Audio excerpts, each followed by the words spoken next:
Welcome to Connecting the Dots in Early Childhood Education. I'm Pat, and in this short video, I'm going to be sharing with you some ideas around labeling language, the language that we often use to label our young students. So can't wait to share with you. Let's get started. All right, so I hope to offer you some new ways of thinking about the language that you're using to label your young students. And the first thing I want to say is high level and low level are not the best ways to think about our young students. High level is usually when we're thinking of our students as bright, quick, or intelligent, and low level is when we're seeing our students as slow, behind, or struggling. We're often using this terminology and thinking about our students in this way. And I want to submit that we use some new terms.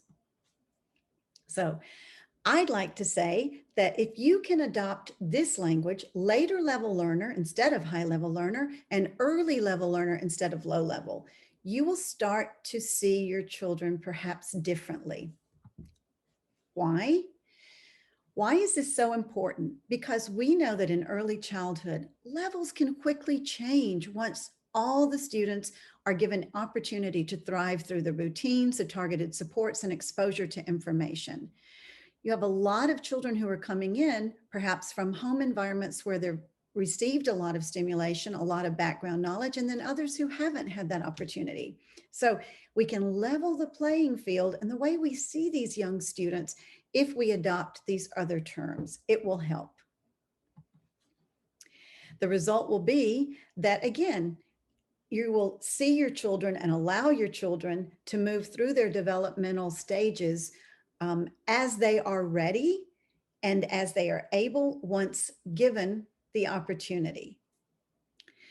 How can you do this? How can you support this, right? Well, you can level the playing field by ensuring that each child feels he or she is significant, belongs, and is having fun. That's going to build their confidence. You can also reinforce the belief that play is the work of young children, because we know that play, while they're learning, allows for natural differentiation. And you can easily structure the supports that are needed for each level of student as they're learning by watching and being engaged in their play.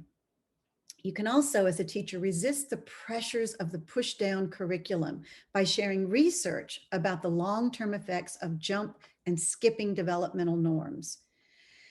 My heart goes out to everyone who works in environments where kindergarten and the pressures of kindergarten are constantly being related to pre-K teachers.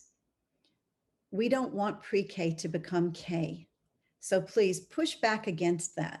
They will be ready for K as they are ready, without a lot of academic rigor being enforced upon them at all times. Play is the way to go. Bring play back to K, I like to say. Also, focus on and acknowledge children's strengths first, while working to provide support in areas where they may struggle. So these are some important tips, and I hope they've been helpful. I just want to close by saying, language is important. We all use it. It helps us when we're talking about our students, but always be mindful that you never use any of these labeling terms around young students so that they can hear. We don't ever want them to hear these terms being used to describe them. It can be very hurtful. So I hope you've enjoyed this presentation, and I hope you'll check back with us for more.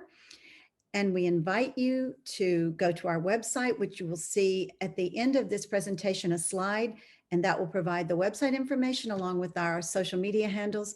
And I hope that at some point you're going to want to engage with us in our coaching supports. We would love to get to know you in that way. So until next time, stay safe and check us out again. Thanks.